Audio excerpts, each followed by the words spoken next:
கும்பராசிக்கார அன்பர்கள் அனைவருக்கும் எனது அன்பு கலந்த வணக்கங்கள். நான் உங்கள் அஸ்ட்ரோ சின்னதுரை பிளிமசி கூத்தூர், பெரம்பலூர் மாவட்டம். கும்பராசி குரு அதிசார பலன் 2025 நிகழும் மங்களகரமான விஸ்வாவசு வருடம் ஐப்பசி மாதம் 1ஆம் நாள் குரு பகவான் மிதுன ராசியில இருந்து புனர்பூசம் 4ஆம் பாதத்துல கடக ராசியில 49 நாள் உச்சமாகி சஞ்சரிக்க போகிறார். அதாவது ஐப்பசி மாசம் 1ஆம் தேதியிலிருந்து கார்த்திகை மாசம் 19ஆம் தேதி வரை 18-10-2025 இருந்து 5-12-2025 49 நாள், நேர்கதியில ஒரு 24 நாள், வக்கரகதியில ஒரு 25 நாள், ஆக மொத்தம் 49 நாள் கடகராசியில உச்சமாகி சஞ்சரிக்க போகிறார் குரு பகவான். இதனால கும்பராசிக்கு ஏற்படக்கூடிய மாற்றங்கள் என்ன, நடக்கக்கூடிய நன்மை தீமைகள் என்ன, செய்யக்கூடிய வழிபாடுகள் பரிகாரங்கள் என்ன என்பதையெல்லாம் பற்றி இந்த காணொலியிலே பார்ப்போம். இது போன்ற தொடர்ந்து ஜோதிட தகவல்களை பெறவும் தமிழ் மாத ராசி பலன்களை தெரிந்து கொள்ளவும் நமது சேனல் அஸ்ட்ரோ சின்னதுரை சப்ஸ்கிரைப் செய்து கொள்ளுங்க, லைக் பண்ணுங்க, நண்பர்களுக்கு ஷேர் பண்ணுங்க. பொதுவா ஜோதிட சாஸ்திரத்துல நவ கிரகத்துல குரு பகவான் தான் சுப கிரகம். அதாவது பாத்தீங்கன்னா 100% சுப கிரகம்னா அது குரு பகவான் தான்.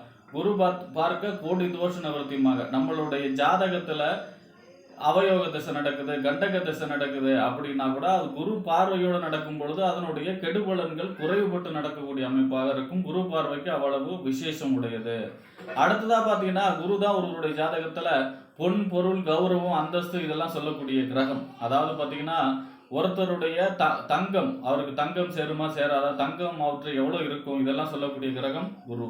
அதே போல பாத்தீங்கன்னா பொன், பொருள், அவருடைய தனக்காரகன் குரு. ஜோதிட சாஸ்திரத்துல தனத்தை சொல்லக்கூடிய கிரகம் குரு.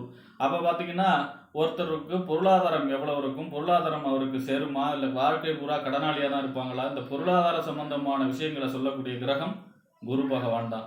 அடுத்ததா புத்திரகாரகன் குரு, குழந்தை செல்வம், ஒரு குழந்தை இருக்குமா இருக்காதா, குழந்தையோட நிலை பற்றி என்ன, இதெல்லாம் சொல்லக்கூடிய கிரகம் குரு. அடுத்தது பணமே பொருளாதாரமே இல்லைன்னா கூட கௌரவமாகவும் அந்தஸ்தாகவும் வாழ வைக்கக்கூடிய கிரகம் குரு பகவான்.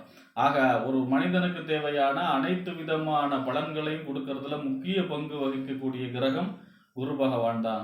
அப்ப பாத்தீங்கன்னா இப்படிப்பட்ட சிறப்பு வாய்ந்த குரு பாத்தீங்கன்னா காலச்சக்கரத்துக்கு 9க்கும் 12க்கும் அவர் தான் அதிபதி.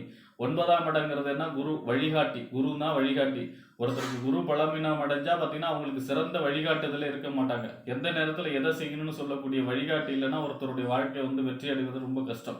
அப்ப அந்த வழிகாட்டி குரு பகவான் நம்ம ஜாதகத்துல வலிமையா இருந்தாதான் குரு வழிகாட்டி கிடைக்கும். தகுந்த நேரத்துல என்ன நேரத்துல எந்த செய்யணும் அப்படிங்கிற அந்த வழிகாட்டுதல் கிடைக்கும். அதே போல பக்தி, ஒருத்தருடைய பக்தி சொல்லக்கூடிய, அவருக்கு பக்தி இருக்குமா இருக்காதா, பக்தியை சொல்லக்கூடிய கிரகம் குரு. அதே போல பாத்தீங்கன்னா 12ஆம் இடத்துக்கு பக்தியால முக்தி அடையக்கூடிய 12ஆம் மீனராசிக்கு அதிபதி பாத்தீங்கன்னா குரு பகவான் தான். ஆக இப்படிப்பட்ட சிறப்பு வாய்ந்த அந்த குரு பகவானை பொறுத்த வரைக்கும், கும்பராசியை பொறுத்த வரைக்கும் உங்க ராசிக்கு 2ஆம் இடம், வாக்கு, தனம், குடும்பம், வருமானம்னு சொல்லக்கூடிய 2ஆம் இடத்துக்கு அதிபதி, 11ஆம் இடத்துக்கு அதிபதி. 11ஆம் இடங்கிறது லாபஸ்தானம், மூத்த சகோதரஸ்தானம், அபிலாஷைகள் பூர்த்தியாகக்கூடிய இடம். 11ஆம் இடம் நெருங்கிய நட்பு வட்டாரங்களை சொல்லக்கூடிய இடம். இந்த 2க்கும் 11க்கும் உடைய குரு பகவான் உங்க ராசிக்கு 5ஆம் இடத்துல சஞ்சரிக்கிறார். இது ஒரு சிறப்பான நிலை. 5ஆம் இடத்துல குரு சஞ்சரிப்பது யோகம். ஆனா இப்ப இந்த 49 நாள் அதிசாரமா குரு 6ஆம் இடத்துல சஞ்சரிக்கிறாரே, 6ஆம் இடங்கிறது நோய், எதிரி, வம்பு, வழக்கு, கடன், உத்தியோகஸ்தானமாச்சு அப்படின்னா உச்சமாகி சஞ்சரிக்கிறார். பொதுவா 6, 8, 12ங்கிறது மறைவு ஸ்தானம். இப்ப 6ஆம் இடத்துல சஞ்சரிக்கிறாரே, மறைந்து சஞ்சரிக்கிறாரே அப்படின்னா உச்சமாகி சஞ்சரிக்கிறார். பொதுவா ஜோதிட சாஸ்திரம் உச்சமடைந்த கோளுக்கு மறைவு என்பதே இல்லை. அப்ப மறைவுங்கிற பேச்சுக்கு அங்க இடம் கிடையாது. அப்ப அந்த அடிப்படையில பாத்தீங்கன்னா குரு பகவான் 6ல சஞ்சரிச்சாலும் அது உச்சமாகி சஞ்சரிக்கிறதுனால உங்களுக்கு நற்பலன்கள் தான் ஏற்படும். அப்ப பாத்தீங்கன்னா குரு 6ல இருக்கார் அப்படிங்கும் பொழுது கடன் சம்பந்தமான பிரச்சனை முடிவுக்கு ஏதாவது ஒரு சொல்யூஷன் கிடைக்கும். கடன் சம்பந்தமான பிரச்சனைக்கு ஏதாவது ஒரு புதிய வழி கிடைக்கும், கடனை தீர்க்கறதுக்கான வழி. அதே போல பாத்தீங்கன்னா நோய், உடம்புல ஆரோக்கியம் சீர்படும். இது வரைக்கும் நோய் நொடியா இருந்தா கூட ஆரோக்கியம் சீர்படக்கூடிய அமைப்பாக இருக்கும். எதிரியை ஜெயிக்கக்கூடிய அமைப்பாக இருக்கும். கோர்ட்டு கேஸ், வம்பு வழக்கெல்லாம் ஜெயிக்கக்கூடிய அமைப்பாக இருக்கும். வேலை இல்லாதவங்களுக்கு வேலை கிடைக்கும். வேலையில் இருக்கிறவங்களுக்கு பதவி உயர்வு கிடைக்கக்கூடிய அமைப்பாக இருக்கும். இப்ப 6ஆம் இடத்துல குரு வந்த பொழுது 6ல் குரு, ஊரில் பகை அப்படின்னு சொல்லுவாங்க. ஆனா அது எல்லாமே பாத்தீங்கன்னா குரு இப்ப மிதுன ராசியில சஞ்சரிக்கிறார் இது வரைக்கும் அப்படின்னா மிதுனத்துல பகை பெற்று சஞ்சரிக்கிறார். ஆனா கடகத்துல போது உச்சமாகி சஞ்சரிக்கிறார். உச்சம் பெற்ற கோளுக்கு 1.25 பலன் அப்படிங்கிறது தான் விதி. அப்ப 2க்கும் யோகாதிபதி கும்பராசியை பொறுத்த வரைக்கும் 2க்கும் 11க்கும் உடையவர். அந்த அடிப்படையில நன்மைகளையே செய்வார். பொதுவா குரு எங்க இருந்தாலும் அவர் இருக்கிற இடத்துல இருந்து 5ஆம் இடத்தையும் 7ஆம் இடத்தையும் 9ஆம் இடத்தையும் பார்வையிடுவார். குரு பார்க்க கோடி தோஷ நிவர்த்தி. குரு எங்க பார்க்கிறாரோ அந்த இடம் சுபிட்சம் அடையும், சுபத்துவம் அடையும். அந்த அடிப்படையில் பார்த்தீங்கன்னா உங்க ராசிக்கு 5வது பார்வையாக 10ஆம் இடத்தை பார்க்கிறார். 10ஆம் இடங்கிறது என்ன? தொழில், புகழ், அந்தஸ்து, கௌரவம் இதெல்லாம் சொல்லக்கூடிய அமைப்பு. அப்ப மந்தமா தேங்கி கிடந்த தொழில் எல்லாம் விரிவடையும். அதாவது சுறுசுறுப்பாக நடைபெறும். தொழிலிலே வாடிக்கையாளர்கள் பெருகக்கூடிய அமைப்பாக இருக்கும். தொழில் சம்பந்தமா முடங்கி கிடந்தது, ஆர்டர் இல்லாம கிடந்தெல்லாம் புதிய ஆர்டர்கள்லாம் வந்து கிடைக்கக்கூடிய அமைப்பாக இருக்கும். தொழில் சம்பந்தமான வளர்ச்சியை சொல்லக்கூடிய அமைப்பாக இருக்கும். அதே போல பார்த்தீங்கன்னா இந்த 10ஆம் ராசிக்கு 10ஆம் இடத்தை பார்க்கறதுனால புகழ், அந்தஸ்து, கௌரவம் எல்லாம் கிடைக்கக்கூடிய அமைப்பாக இருக்கும். அடுத்ததா பார்த்தீங்கன்னா உங்களுக்கு ஏதாவது ஒரு பதவி, பொறுப்பு எங்க இருக்கீங்களோ அதை அனுசரித்து ஒரு பதவி, பொறுப்பு எல்லாம் கிடைக்கக்கூடிய அமைப்பாக இருக்கும். மாமியார் வழி அனுகூலங்கள் எல்லாம் கிடைக்கக்கூடிய அமைப்பாக இருக்கும்.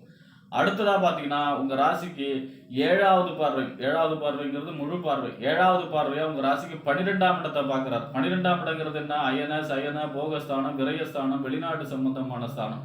அப்ப 12ஆம் இடத்தை பார்க்கிறார் அப்படின்னா சுப விரயங்கள் நடக்கக்கூடிய அமைப்பாக இருக்கும். வீட்டில் வந்து சுப செலவுகள், வீடு கட்டுறது, நிலம் வாங்குறது, இந்த மாதிரியான சுப செலவுகள் செய்யக்கூடிய, வீட்டை ரிப்பேர் பார்க்கறது, வீட்டை பெயிண்ட் அடிக்கிறது, அது மாதிரியான சுப செலவுகள் நடக்கக்கூடிய அமைப்பாக இருக்கும். அதாவது கல்யாணம், காது குத்து, இந்த மாதிரியான சுப செலவுகளை நடத்தி வைக்கக்கூடிய அமைப்பாக இருக்கும். ஏன்னா குரு பார்க்கிறார் இல்லையா 12ஆம் இடத்தை விரயஸ்தானத்தை, அப்ப சுப விரயங்கள் நடக்கும். அதே போல பாத்தீங்கன்னா வெளிநாடு சம்பந்தமான முயற்சி, பாஸ்போர்ட் கிடைக்கிறது, விசா கிடைக்கிறது, நல்ல வேலை கம்பெனில நல்ல வேலை கிடைக்கிறது, இந்த மாதிரி வெளிநாடு சம்பந்தமான முயற்சிகள் கை கொடுக்கும். ஏற்றுமதி, இறக்குமதி தொழில் செய்பவர்களுக்கு யோகமான காலமாக இருக்கும். ஆக 12ஆம் இடத்தை பார்க்கும் பொழுது குரு பார்க்கிறார் அப்படின்னா உங்களுக்கு சுப விரயங்களை தான் அது தரும். அடுத்ததா பாத்தீங்கன்னா உங்க ராசிக்கு 2ஆம் இடத்தை பார்க்கிறார். 2ஆம் இடங்கிறது வாக்கு, தனம், குடும்பம், வருமான ஸ்தானம். 7ரை சனியாக பாத சனியாக அங்க சஞ்சரிக்கிறார். இந்த பாத சனியை குரு 9வது பார்வையை பார்க்கிறார். பொதுவா 7ரை சனியை அந்த 7ரை சனியா நடந்துகிட்டு இருக்கக்கூடிய சனி பகவான், பாத சனியாக நடந்து கொண்டு இருக்கக்கூடிய சனி பகவானை 9வது பார்வையை குரு பார்க்கிறார் அப்படின்னா இந்த 7ரை சனியோட பாதிப்புடைய வீரியம் குறையும். அப்ப இந்த 49 நாள் 7ரை சனியோட பாதிப்பு குறையும். இதுவே கும்பராசிக்கு ஒரு பெரிய நன்மை. அப்ப சனியை குரு பார்க்கிறார், அதுவும் குரு வீட்டுல வச்சு பார்க்கிறார். அப்படிங்கும் பொழுது சனியை வந்து சுபத்துவம் அடைவார். அதன் அடிப்படையில் அவருடைய இந்த கடன், கவலை, துக்கம், வியாதி, வழக்கு, சண்டை, அசிங்கம், அவமானம், வீட்டில் திருடு போறது, கர்மம் செய்யறது, இந்த மாதிரியான அவருடைய காரகத்துவம், கெடுபலன்கள் எல்லாம் சுபத்துவம் அடையும். அப்ப அது இதெல்லாம் நடக்காத 49 நாள் நற்பலன்கள் தரக்கூடிய அமைப்பாக இருக்கும். அதன் அடிப்படையில் பார்த்தீங்கன்னா குடும்பத்தில் சுப நிகழ்ச்சிகள் நடக்கக்கூடிய அமைப்பு. இப்போ ஏற்கனவே குடும்பத்தில் சண்டை, தகராறு, ஏன்னா குடும்ப ஸ்தானத்தில் சனி இருக்கார் இல்லையா, குடும்பத்தில் உள்ளவர்களிடம் சண்டை, வீண் சண்டைகள், வாக்குவாதம், பொருளாதார தடை, இதெல்லாமே இந்த 49 நாள் ஓரளவு நன்மை கொடுக்கக்கூடிய அமைப்பாக இருக்கும். ஓரளவுக்கு பணப்புழக்கம் கிடைக்கக்கூடிய அமைப்பாக இருக்கும். குடும்பத்தில் உள்ளவர்கள் புரிந்து கொள்ளக்கூடிய அமைப்பாக இருக்கும். ஆக உங்களுடைய வாக்கு, தேவையில்லாத வாக்குலாம் வந்து உங்களுடைய சொல்லுக்கு ஒரு மதிப்பு கிடைக்கக்கூடிய அமைப்பாக இருக்கும். அப்ப இந்த அதிசார குரு பெயர்ச்சி 49 நாள், ஐப்பசி மாசம் 1ஆம் தேதியிலிருந்து கார்த்திகை மாசம் 19ஆம் தேதி வரை, அதாவது 18/10/2025 இருந்து 5/12/2025 இந்த 49 நாள், இந்த 49 நாளுங்கிறது கும்பராசியை பொறுத்த வரைக்கும் 7ரை சனியுடைய பாத சனியுடைய கெடுபலன்களை குறைக்கக்கூடிய அமைப்பாகத்தான் இருக்கும்.